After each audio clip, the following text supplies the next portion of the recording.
Hello and welcome back to Reset. I am your host, Ash Cam. Today we are going to be talking about a feeling that is hard to beat. When you are on stage or in front of a room and you nail a presentation, like you just light up, you feel $1 million. And I have a guest with me today who some of you would have remembered from a previous episode, which I will link in the show notes. But I have Nicole Joy with me. Nicole, welcome back to Reset. Thank you for having me.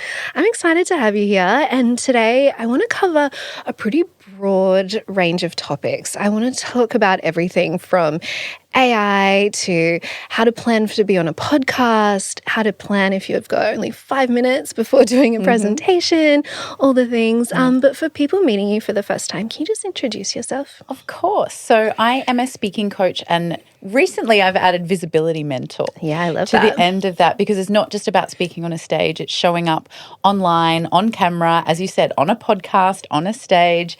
And I'm the founder of She Speaks Academy. So essentially I teach women how to tell their story in a powerful way on a stage. That's how it started. And now it's how to translate that onto camera, onto podcasts, onto all of the places where your people can see you. Which is so important because I think everyone listening knows how valuable having a personal brand is, but it can be tricky to go from, okay, I've never shown up in this way before to I want to show up like the people that have 100,000 followers and how do I get through the messy middle? I ran a poll recently on Instagram to see what the Reset community kind of felt around public speaking.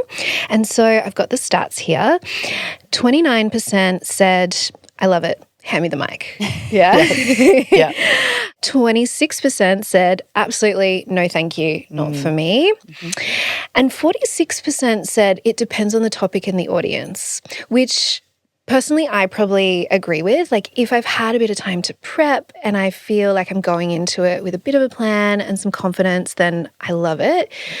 But if it was thrown to me last minute on something that I wasn't prepared for, then sure, it's going to feel a little bit uncomfortable. And I think it's going to feel a little bit uncomfortable for anyone. If you're speaking, like the number one rule that I say is passion has to be there. You have to love what you're talking about. It has to light you up. You can't speak about something that you have been told you should speak about. It needs to be something you want to speak about. Yeah. And you can't fake passion. You can fake energy, that's triple shot lattes and V and mother and whatever other those caffeinated drinks are. I don't drink them. Coffee definitely. You can't fake passion though. So number one, I would say to that, around 46%, I think you said, that is so normal. And that's the case for me. If somebody told me to stand up on stage and talk about something that trucks or motorsport or something that I have zero interest in, then I'd be the same. So number one rule is you need to be passionate about what you're talking about. And for those, I think maybe you said 26%, they were like, get me Good away. memory, 26%. 26%. I would say your community is probably more confident than most because normally it would be like 80% of people would be like, get the microphone out of my face. I don't want a bar of it. For those people, though, I am willing to bet it's not speaking that you have a problem with. It's the fear of judgment. So if you work on the fear of judgment, you work on your capacity to hold other people's judgment about you, then you will better present or speak in public because we can all speak. We all speak every day. We all have conversations every day. It's when we have the eyeballs of strangers staring at us that our brain goes into, oh my God, this is a threatening situation. And for those people that are that scared of it, that think literally I am 3 breaths away from my death, I want you to know that that threat is very real. The danger is not. So it's your body doing what it does best. There's a tiny little almond-shaped part of our brain called the amygdala. It's the body's threat detector. So when it sees 100 eyeballs staring at you, it's alarm bells, get out of here, abort the situation. So it's doing what it's meant to do. It's protecting you. The trouble is it just can't tell the difference between a real threat, like somebody running at you with a knife, versus 100 eyeballs looking at you. So what you're feeling is real. I don't want people to think there's something wrong with me. Why am I feeling like this? Because you are feeling exactly the way that you're meant to be feeling. And the only difference between somebody like me or someone who is confident in speaking is that I am very practiced at it. And I have a way of preparing. The way that I talk to myself is really important. So your words will either serve you or sabotage you. And I'm willing to bet a lot of the people that say, I can't do speaking, I'm shit at public speaking, they tell themselves things like that regularly. And so when your brain hears, I'm shit at speaking, I'm no good at speaking, I shouldn't be up here, then that's what's going to happen in your reality. So there's a whole lot of things happening, the fear of judgment, the way that you talk to yourself, the way that you prepare. But yeah, I really fundamentally believe to my core that everybody has a confident speaker within them. They just need to learn to uncover that. What a great reminder. And so for anyone that's listening that currently feels sick at the idea of having to give a presentation, you can only duck and weave so many times throughout life of avoiding that kind of situation. Right. And even if it's a job interview for a panel of 3 people, it's still a presentation at the end of the day. So I encourage anyone that does have that absolute drop-dead fear of public speaking to keep listening, because it is a skill that can be learnt. It's a skill. You're not either born with confident speaking genes or not. It's something that can be built and practiced. Yeah. So when people say to me, you're so natural, I've been doing it for 22 years. I'd want to look pretty good at it. So there's a reason why somebody looks good at doing something. And what I'd love to tell your listeners who do not want to see a microphone in their entire lives is that I still get nerves before I get on stage. And I have been doing this for 22 years. So the difference there is, and I said nerves there, but nerves and excitement present almost physiologically identical. The racing heart, the sweaty palms, the dry mouth. The only difference, or the only way that your brain knows whether you're excited or scared, is if you tell it. So I never say, oh my God, I'm so nervous. And all the girls in She Speaks Academy will know backstage at the events, are you excited? Yes, Nicole, I'm excited. And I'm so excited. I'm so excited. And they're telling their brain they're excited, not nervous. And I will still get the butterflies, as particularly for a big presentation, even before my She Speaks events, when I've got approximately 100 people in front of me. I get those feelings that someone else could interpret as fear, but I'm choosing to label it as excitement. And that's what I tell people. Before you go on stage, don't do, oh my God, I'm so nervous, I'm so nervous, I'm so nervous. That is not helpful in any way, shape or form. I'm excited. I'm so excited for this opportunity. I'm so grateful for this opportunity. Because at the end of the day, if your listeners take nothing else away from this, hopefully they will, but if they take nothing else away from this podcast except this, I'd be happy. Speaking is not about you. So your story might be about you, but it's for your audience. So when you go on stage, instead of, oh my gosh, what are they going to say about me? Am I going to remember everything? It's me, me, me, me, me, me, me. Turn the spotlight out. What can I do for my audience? What will they get from this? And when we're talking about telling stories, because I say that, I say it a lot, your story is your superpower, but the caveat there is you need to tell the story in such a way that your audience can relate to it, or there's elements of it that they can relate to. You ask questions throughout your delivery so they can see themselves in your position. They may not have been experiencing what you've experienced, obviously, because we've all got very unique stories, but we need to be able to hold their hand through showing them what it's like to be in our position and then the lessons we've learnt. It's not about trauma dumping. It's not about getting up there going, this happened to me and this happened to me and this happened to me, and they're all sitting there going, what's in it for me? Yeah. Because we're all pretty selfish creatures. We want to know what's in it for us. Our time is limited. If we're listening to someone tell me something that is going to help me. So I would say take the spotlight off you, flick it onto your audience, and remember, speaking is about them. So good. You recently did a post on Instagram that said visibility is not vanity, which I saw that and I was like, oof, yes. It's literally my tagline. I need T-shirts that say that. Yeah. Can you elaborate on that for us? Absolutely. So putting ourselves out there is not about ego. It's about impact. We have, and I have, same within your community, we have a lot of heart-led women. We have a lot of women with massive visions. They want to do a lot in the world. You can't help anybody if they can't see you. People can't buy from you if they can't see you. So visibility is not just putting yourself out there. It's not just a photo shoot or a photo opportunity. Visibility, true visibility, is not only being seen, but heard. So it's using your voice. It's sharing your vulnerabilities. It's standing up for your values, what you believe in. That to me is true visibility. It's not just showing up with a selfie. It's not just grabbing some B-roll when you're out. It is using your voice. And that is a huge part of what I do. It's not just showing pictures of you and creating content, which is a part of it. It's using your voice and telling your story.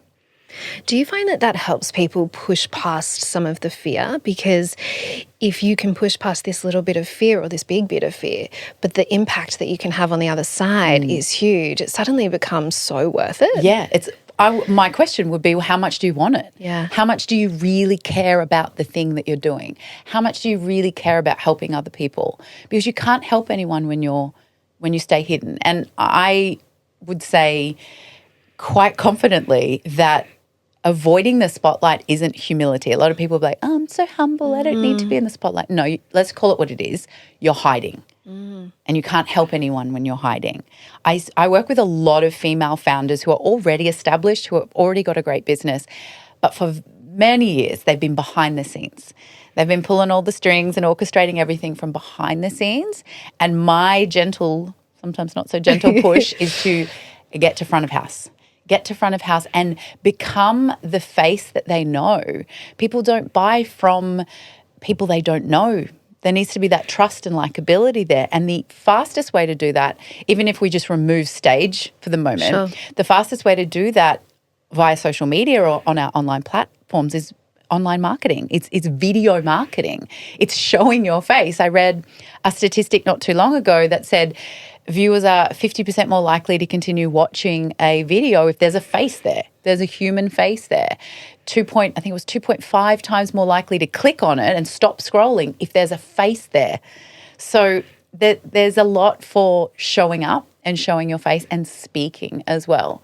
But I'm sure you're going to get to it soon, but not outsourcing your voice to AI or someone that looks like you. That is something I want to dive into. The AI twins. The AI twins. But before we get there, can we just talk about the difference between, like, I know a lot of, mainly women, I think, this is more of a female thing, find that talking about their achievements can feel like bragging. And in a country like Australia, we do have this tall poppy sort of notion that if you are talking about things that you've achieved, even if it's freaking great and inspiring, it can feel like bragging. How do we celebrate our wins while still feeling authentic? So celebrating your wins and bragging are two completely different things. Celebrating your wins is all about lifting other people up. If you think of that analogy of dropping the ladder down to help people up, that's what celebrating your wins is. Bragging is like, look what I did, and bringing the ladder up so no one else can join you. Also too, that notion of I don't want anyone to think I'm bragging, again, goes back to what are other people saying and thinking about me. So it's that fear of judgment. And at this point, I would like to say, anybody that's doing anything great in the world, anyone that's doing either more than you or they're up there alongside of you, they're in the arena, they will not judge you. The judgment only comes from, and I've done a few posts on this recently, judgment only comes from people too chicken shit to go after their own dreams. And you doing what you're doing and your success and your bigness and your visibility triggers in them, well, I haven't done that, so I'm just going to bring this other person down. So just know, whenever you cop that kind of, not constructive criticism, whenever you cop that kind of judgment, who do you think you are? Look at this person big noting herself. Who does she think she is? That is coming from someone triggered by your success, and that is a red flag not to listen to them. And I know that can sometimes be easier said than done, but a really great question to ask yourself when you receive any kind of negative feedback. Who's it come from and what are they doing? Not to say you're better than them because you are out there doing what you're doing. They're on their own path. Everyone's got their own path. But if they're not in the arena with you, if they're not putting themselves out there, if they're not showing up, then their criticism does not count. Chuck it in the bin. Yeah. It's almost like a rite of passage when you start showing up online that you're going to get some trolls. And I know my partner, so he's a pediatric dentist and he does presentations and workshops and stuff, but he's only just stepping into having his own social media presence. Okay. And so I've kind of been coaching him through that behind the scenes. And so far everything's been really positive, really nice. And I'm like, one day you are going to get a comment that is going to criticize something, whether it's your professional opinion, whether it's something about your hair or your look. Like, you just don't know. Yeah, absolutely. And I was like, when that happens, it's actually a sign that you're getting noticed. You're on the right path to standing out. Yeah. Because when we put ourselves out there, it is crazy to think that everybody will like us. Yeah. It's crazy to think that everyone will agree with us. So take it as a sign if people are disagreeing with you and you've got some trolls or haters, even though there's no room for personal attacks. People can have a different opinion. I think we're very quick to label somebody that thinks differently to us as a hater, which is not the case. Yeah. Haters and trolls are people that stalk you for personal reasons and they're picking you apart personally. Generally, it's not about the work you do. There's a lot of digs and insults and attacks personally. So it's okay to welcome or to have people that have a different opinion to you. Don't let it sway you from what you're doing though, because if you're out there taking up space and being loud and standing up for what you believe in, people will go, hey, I don't agree with that. And that's their right to say that respectfully, of course. If they don't say it respectfully, block, delete, see you later. But I think, you're right. If you're starting to get those comments, cool. I'm on the right track. Yeah. People are starting to take notice. Take notice, and it shows that you stand for something, because I think there's nothing more boring than vanilla content. Yes. And you're not going to get anywhere with that either. No, absolutely not. No. That's why using your voice is so important and using it for things that you believe in, standing up for what you believe in, and that will not only will it repel people, that's your secret attracting force for people who think the same. That's how you find your people. Yeah. Let's talk AI. I love this. I don't know how I got myself into this. Well, I do know how I got myself into this conversation, and it's quite disturbing, to be honest. Yeah. Okay. For anyone that, I mean, we all know that AI exists, I'm sure. Oh, yes. And AI is great. This is not an overall attack on AI. Yes. Chat's my bestie. We do lots of things together. Yeah. It's certain parts of AI that are...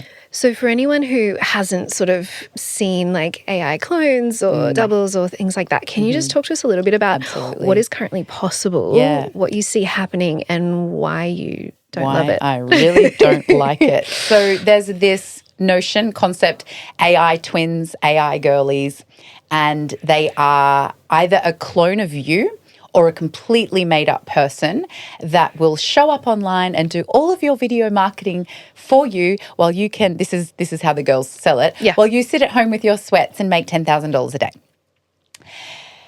Oh, where to start?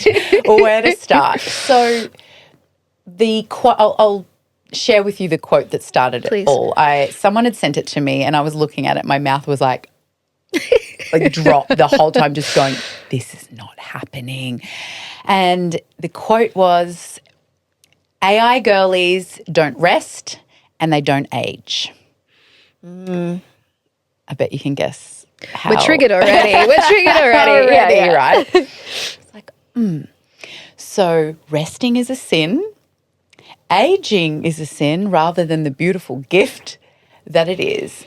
And we are reinforcing this outdated notion that women should look and sound a certain way. Because if you look at these AI twins, they all look like they're off a Victoria's Secret runway. They've all got the same figures, the same big boobs, the same perfect skin, the same perfect teeth, the same no wrinkles, perfect hair, all of the things. And we have worked so hard collectively as women to erase that. We're not just here to look pretty and we're not just here to be compliant. And now what's even more infuriating is that they're young women that are utilizing it, saying, I do online marketing. I just created Emily. She's 2 days old and she's making more money than my full-time job last year. You know, all the crazy income claims.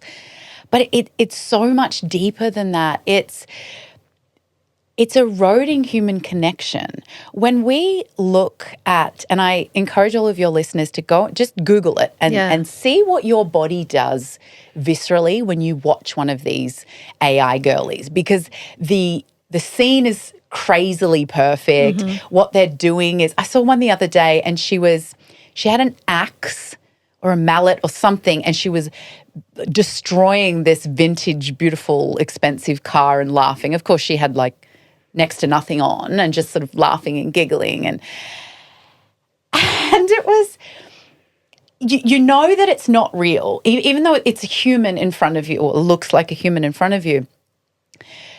Your brain can't be tricked. Your brain knows, hang on, there's something off about this. So you're looking at this piece of content and you're like, what is this? This is not right. And then that's exactly what's happening, because your brain knows it can't be tricked.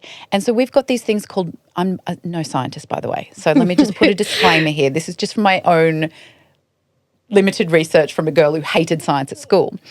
But we've got mirror neurons, a special brain cell that fires when we do something or we see someone else do something. So when someone smiles at us, we tend to smile back.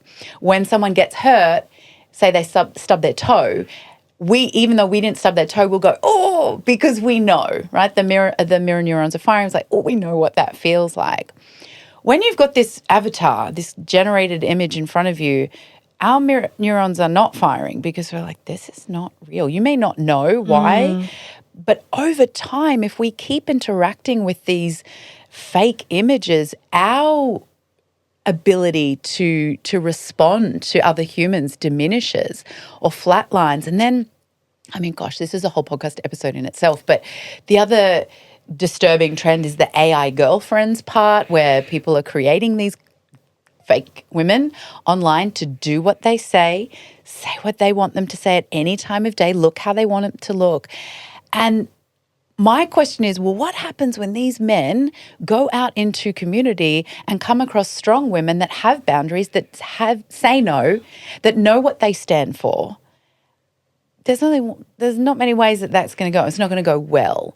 So these girls sitting at home thinking, this is just a harmless bit of fun. It's not.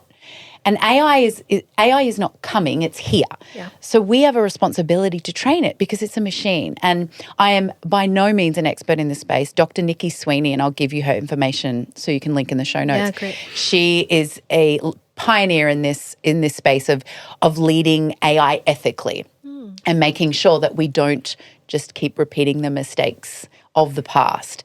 And yeah, to cut a long story short, outsourcing your voice and your face to a machine, what is that sending you internally?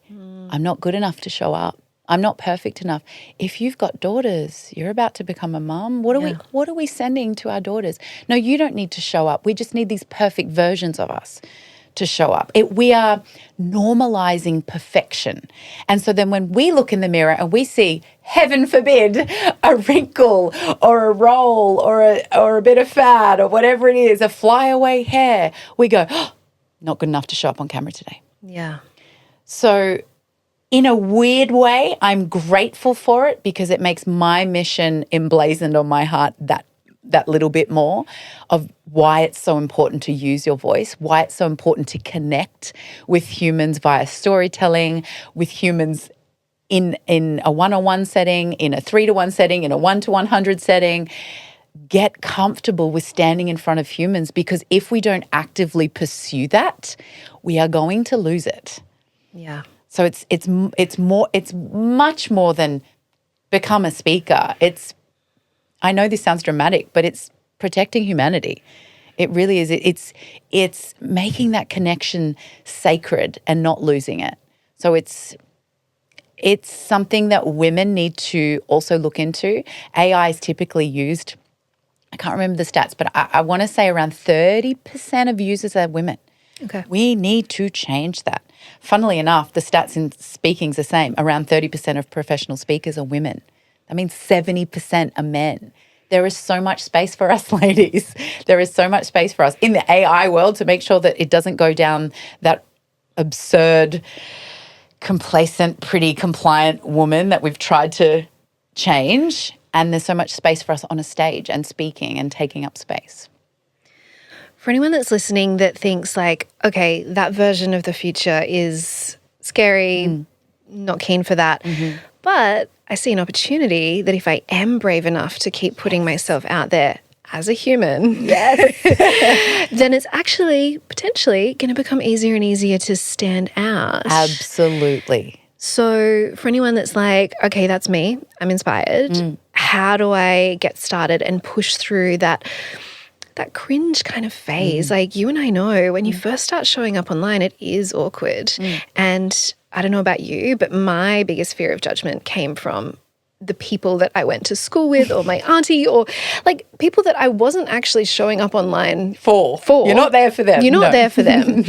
But how do we get started? How do we just push past? Because it's like, yeah, sure, when I've got 1,000, 10,000 followers, I'll present differently because I'll be confident there's this social proof there, there's this audience, but like you can't start there.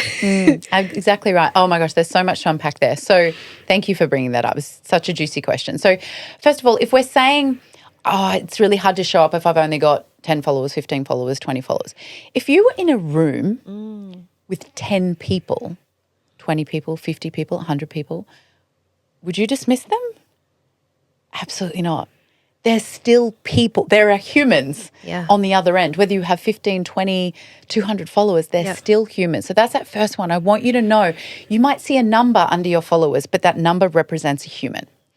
You mentioned we get the cringe around the person I went to high school with, the mums at the pickup line, the lady that lives down the street, people that aren't really our customers. Yeah. And I want you to remember and say it to yourself as many times as you need to. Your content is for your clients. Your content is for your clients. Your content is for your clients. Because if you need to, and I have recommended this to clients before, block the people that you know follow you that you don't want their judgment. That can be, until we build that muscle, that can be a good one. It's like, you know what, I don't want Auntie Mary following me. So just remove her. Yeah. Remove that follower. Don't let her follow you. When you said before it's cringe, I would say it's not so much cringe as it is unfamiliar. So good reframe, it is going to feel weird talking to a little black box, your iPhone, if you've never done it before. So I would recommend going full exposure therapy, setting up a tripod, and I talk about this in my Confident on Camera course. Set up a tripod and start just talking to it. You don't even have to film. Set it up in your kitchen while you're making the school lunches or while you're making dinner or while you're getting ready and talk to it. And when I say it, I mean as a person. Yeah. Picture that as a person, be it your bestie, your partner, one of your favorite clients, somebody that you are comfortable with, and talk to that one person. A big mistake I see with not just women, anyone coming online. Hey guys, I just thought I'd pop in, and they just ramble and they're talking to everyone. You feel that on the other end of the phone. So if you use the words you and your, hey, what do you think about this? Oh, I was doing this today and I thought, and you're talking to one person, they're going to feel that. So speaking to one person is really, really important. The reframe we covered, the practical side we covered. If you do that enough times, it's going to start to feel familiar and less, quote unquote, cringy. It's only feeling unfamiliar and cringe because you haven't done it. It's like if you go out and get B-roll or you're filming yourself in public, the first couple of times, it's a bit weird. I'm holding my phone up and people, you do that enough times, you do not care who's watching. And again, who's going to judge that? People that know what you're doing, people that are already visible, people that put themselves out there, they're going to be like, good on you, girl. They're not going to look. People that go, oh my God, I can't believe she's doing that. Not worth worrying about. I find as well when I'm around friends that are kind of transitioning into wanting to show up more online, I will grab their phone. I'll be like, oh, this is great content. Yes. Get this. Like, I am their hype girl. Yes. We all need a hype girl. And I encourage everyone to do that for their friends Absolutely. around them. Like, it can be hard to sometimes ask, like, oh, can you film me doing this? Can you film me doing this? But be the hype girl. Yeah, be the hype girl, 100%. And getting content doesn't have to be hard. I think there used to be a preconceived notion that it had to be all very high end, it had to look beautiful and perfect. You switch a few camera settings around on your phone and you have got a world-class video camera in your hands. And if you have that's all you need, a tripod, or even if you don't have a tripod, set some baskets up and lean them against books or whatever you need to do. And while you're doing any everyday stuff, just get 5 or 7 seconds. My opinion with footage on social media, the more polished it looks, the more people tend to go, nah. If they can see someone doing something every day, something they can relate to, automatically our brain goes, oh, how do they put their makeup on? Or where are they sitting? Or what chopping board and knife she using to cut up those onions? So don't put yourself in the position where everything has to be perfect, everything has to be world-class imagery. It only needs to be 5 or 7 seconds, as much motion as you can in the shot to get that visual hook going, but don't overthink it. When you do have an audience that feels smaller, it's the best time to test and learn. Absolutely. And you know what? If you absolutely flop and 100% of your audience hates something, it's a small 100%. It's a small 100%, right? yes. Yeah. Absolutely. And I think we need to remember that we all start somewhere. It can be very easy to look at someone with a large following. Oh my gosh, look at their perfectly produced videos. Look how they've got captions on everything. Look at their editing. Look at this, look at that. We didn't start there. If you would have seen some of my first videos, oh my, talk about cringe. I watched that and go, oh, I've been on a learning curve since then. We need to remember that we have to start somewhere and it's okay to fail and it's okay to flop. I would actually encourage people to, when you're doing, let's just say you're talking to camera for the first time, know that the first maybe 3 times you're not going to use it. Yeah. Just know it's going to be shit. I'm not going to use it, but I'm going to show up anyway. And then once you've done those throwaway takes, then we can start posting. But allow yourself that grace to be a beginner. You are not going to switch on a camera and talk to it like you've been doing it for 20 years if you haven't been doing it for 20 years. Yeah. It takes 20 years to look like that you've been doing it for 20 years. Yeah, so I think that's a really important thing. Just give yourself the grace to be a beginner. Yeah. And a reminder that, people that are doing content for a living, they have a professional team around them. But they also started somewhere. Mm-hmm, exactly. Yeah. And don't let the fact that other people you look up to have a professional team put you off, because you really don't, unless you're doing obviously podcast recording, you've got editors and all of that kind of thing. But on social media, great B-roll content is so easy to get. If you go to my Instagram, all of the ones of me talking to camera are me in my office. I have a ring light. I've got great settings on my phone and it's me putting it through. I film everything in my camera. I don't film straight to Instagram. Film it in my camera. Then I go to edits, the editing app that Instagram brought out. I cut all the silences. I get rid of any stuff ups. Here's a big tip. Don't try to film it all perfectly in one tip and then stop. Just keep going and edit it out later. Yeah. Here's another tip, full of tips today. When you're all done up, like today, I'm done up. I'm going to go home and I'm going to film some. Yeah, when you're feeling good. I'm all done up. So why would I waste this opportunity? I have my talking points and I put the camera and I just talk and I'll stuff it up and I'll go, shit. I take a breath and then I keep going. I'll stuff up again. Take a breath, keep going. And then I just edit it out into my 4 or 5 videos that I get.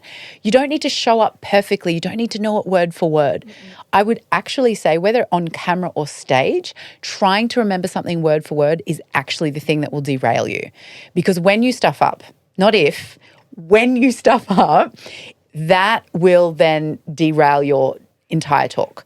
Whereas if you learn it in chunks, if you learn it in, okay, this is the opening part, here's my bullet points. When I'm rehearsing, I rehearse with bullet points and that's it.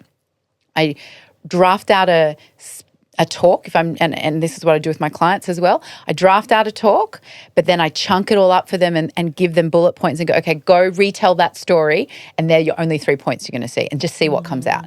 Because sometimes the magic comes out in those parts. If you stick to a script and you're so worried about memorizing it, not only does it feel unnatural, it feels like one big monologue. It doesn't feel like a conversation. Yeah. You miss out on potential gold when you're in flow and you're just talking.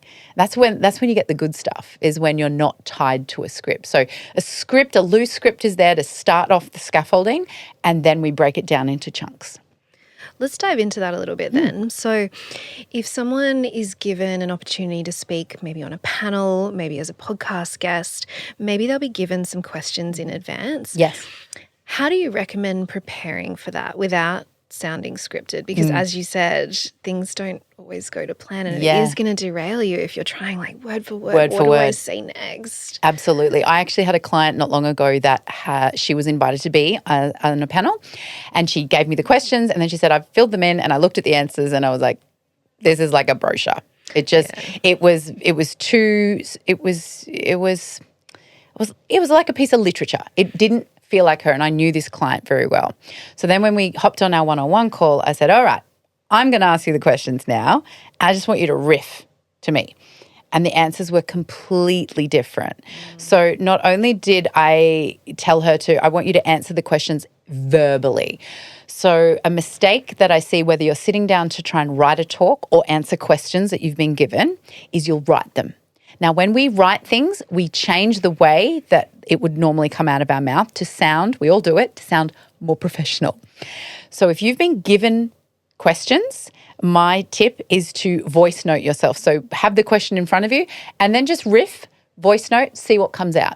You'll get some shit in there that you won't use, but then you'll get some good stuff. So that's the first thing, is answer it verbally. The next tip I would have was, where can you infuse stories in there? So instead of telling them, this is our product and it does this, this client I was talking about was launching a new product.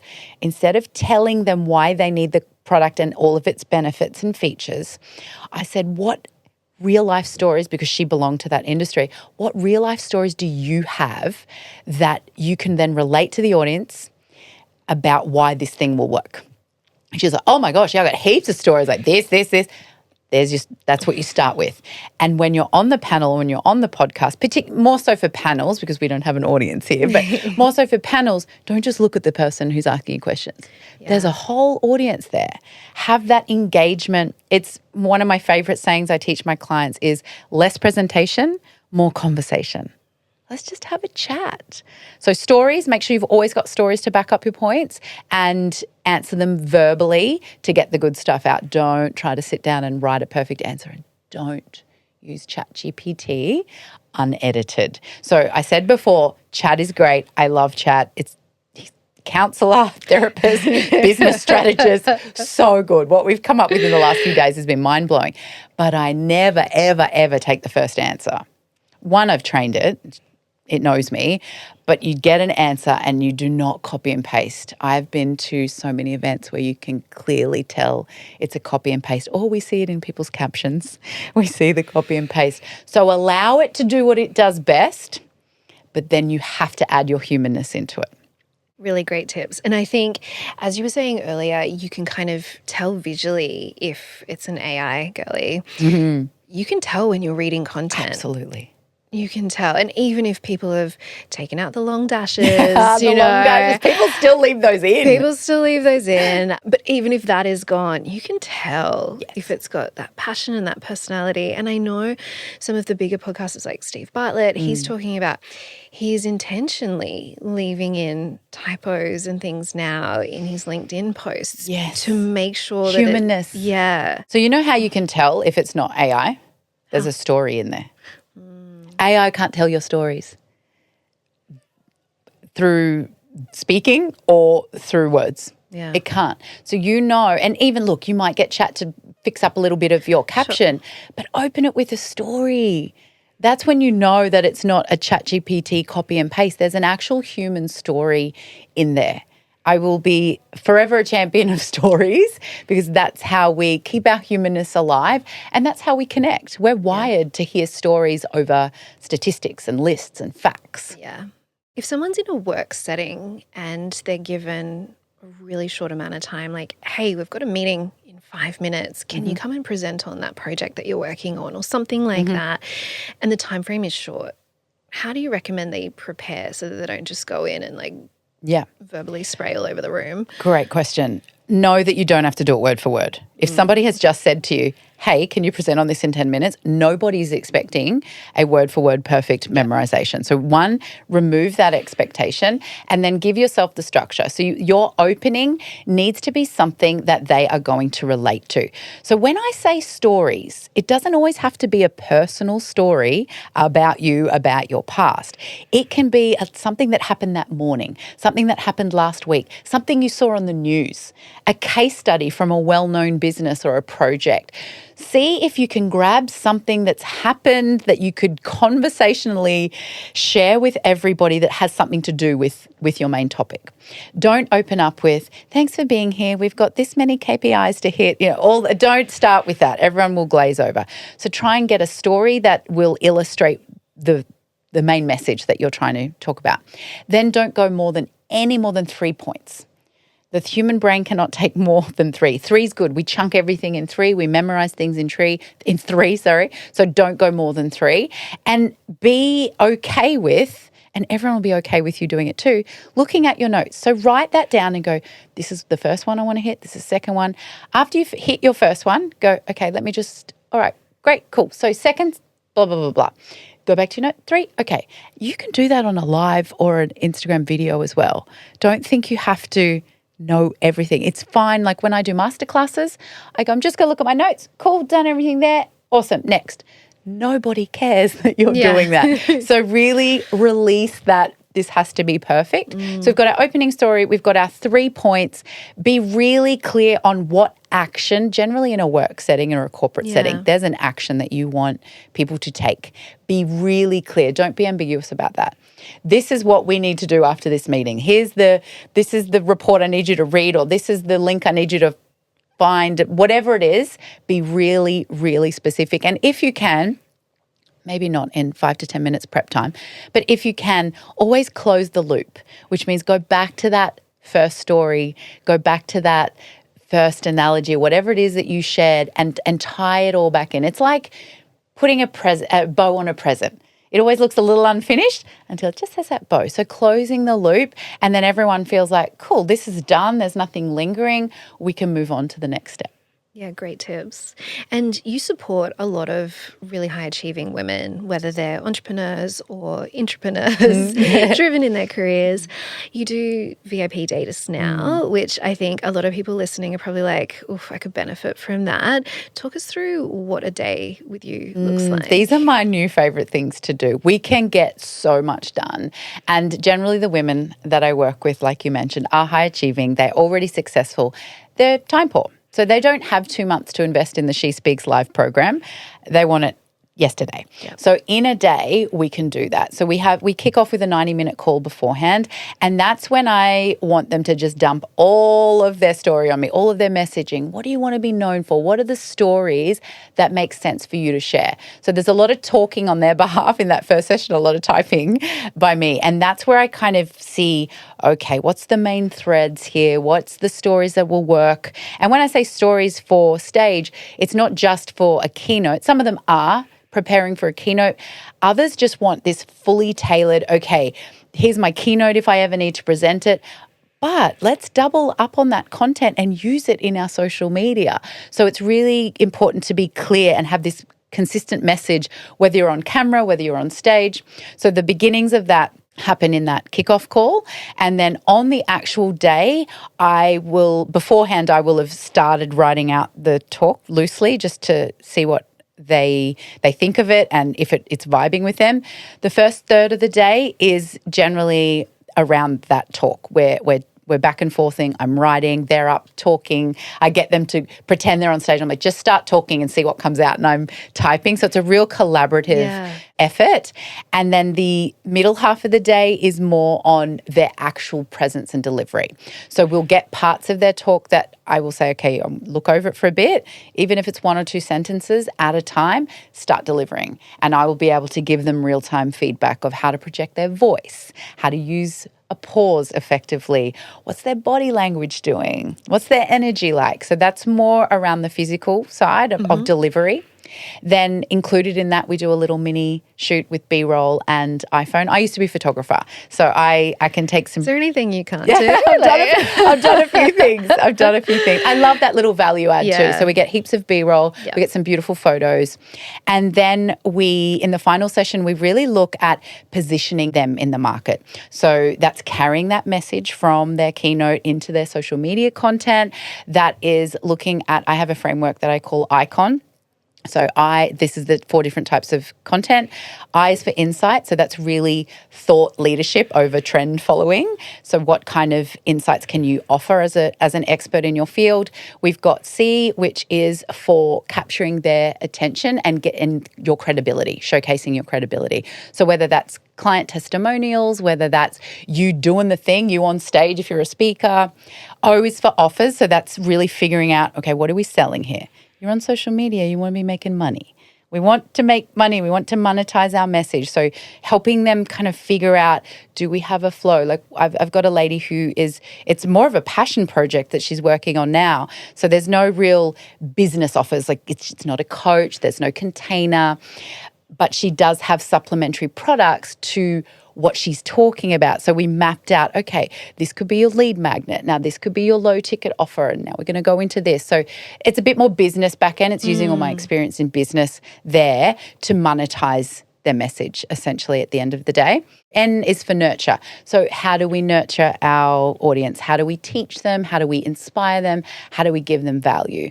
Because if you look at social media as a whole, if all we did was just sell, offer, no one's listening. Yeah. If all we did was just give tips and inspiration, we'd kind of blend in. Does she actually do anything different?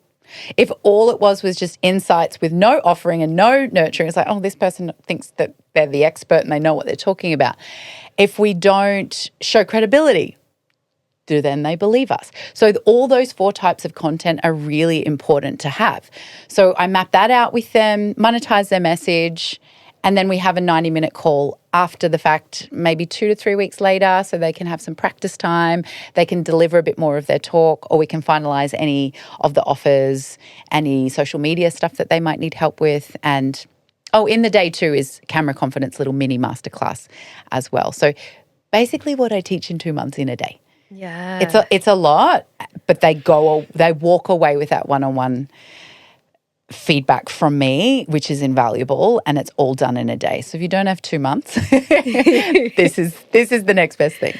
I know a lot of reset listeners are sort of time poor, and when we're inspired to do something, we just want to do it now. So I think that is going to suit a lot of people. Amazing. What kind of platforms do you help people show up on? So obviously stage is one, but we can't be on stage all day, every day. And social media plays a beautiful complementary role to that. Yes. What platforms are you seeing have the most impact and influence for social women? media platforms? Yeah. If you show up correctly on the platform you're on, it will work for you. So whether that's TikTok, LinkedIn, Instagram, my question is, where's your audience? Where are the people that you want to attract?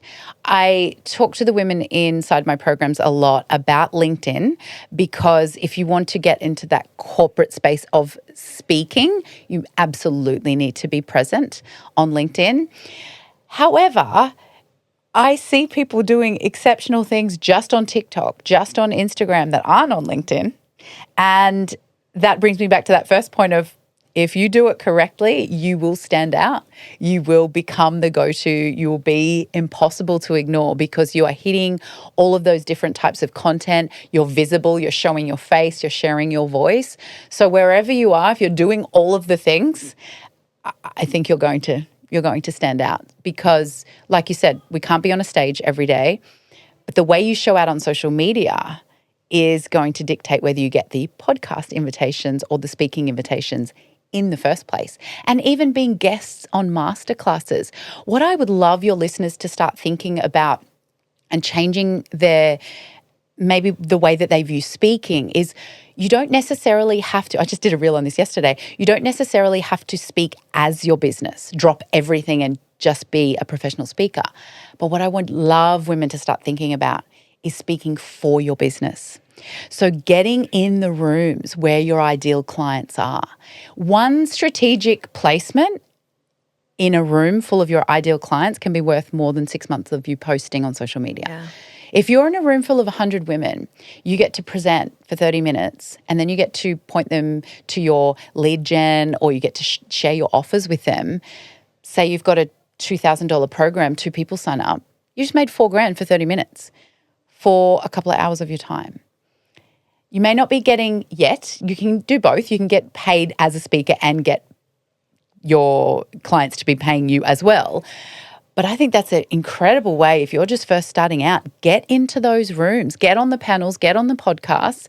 I actually, every time I've done a podcast, I have got somebody either sign up for She Speaks Academy or my one-day workshop. Maybe today I can say, or a VIP client. But every time I go on a podcast, because I'm intentional about the podcast I go on, and that's what you have to be when you're speaking for your business. You don't just take any opportunity. No point me going to talk to 50-something-year-old men in an investing software company. Like, that's not going to help me. But I align with your audience. I align with the audiences of the women that I join. And I encourage women to think about that. Getting on those stages, not always a stage and a mic, but could be a podcast or a panel, getting in front of other people's audiences is the fastest way to grow your business.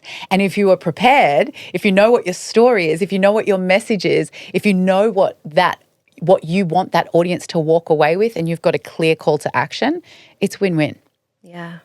You're going to have a lot of people calling you and they'll be like, hey, Nicole, I want to go on a podcast. Can you coach me on how to do it? Yeah. But it's true. And I think I could almost say 100% of my guests that I've had on this podcast tell me they get clients after coming on the podcast. It's just such a intimate way of getting to know someone's story. Like we said, you can Google or you can look up on ChatGPT, like all these tips and tricks, but we're humans and we connect with other humans and yeah, that human connection piece is what we need to keep alive more now than ever. Yeah. We really need to keep it strong. And I really do believe in humanity. I know that there are these darker sides to technology and the advancing AI, but it's been like that with everything, right? The internet has the dark web and all the awful things on there, and there's just something else. So we just need to, it is moving a lot quicker and it's moving fast. So we do need to take responsibility for that. But, and speaking about responsibility, I'm a mother of a girl, you're about to be, there's lots of, and boy mums too, right? But for girls particularly, if we want our girls to take up space, if we want them to share their voice and use their voice and share their story, we need to show them how to do it. It's one thing to go, stand up for yourselves, use your voice, but if there's no one showing them, then AI girlies will take over. I know I'm kind of joking about it, but we need to be and take responsibility for showing up. If we want our girls to show up, we need to show up. If you've got this fear of showing your face on camera and you avoid it at all costs and you've got children watching you do that, what message are you sending to them? We have to go a little bit deeper here, because if we can't show up with all our humanness and with all our flaws, how are we going to expect our children to? That's why when I talk about visibility is not vanity, it goes a lot deeper than showing your face. It is literally paving the way for the next generation. And how we do it will dictate whether they show up or whether they shut down. So it's a little bit more important than we think. It's not just about getting a face on camera. Yeah, the ripple effects are huge. It's a ripple effect, yeah. They're huge. Nicole, I've loved this chat, and I think our listeners have as well. Before we say goodbye, I'm sure you'll be back in the studio in the future. Yes, absolutely. But is there anything that we haven't spoken about today or that you want to leave listeners with? I think I'd like to circle back to that point that I just said. Yeah. It's really not about you. There's a whole generation of young people looking at us to lead them, and it's our responsibility to show them how to do that with our flaws, with our humanness, and really try to erode this illusion of perfection. Nicole, thank you. Thank you.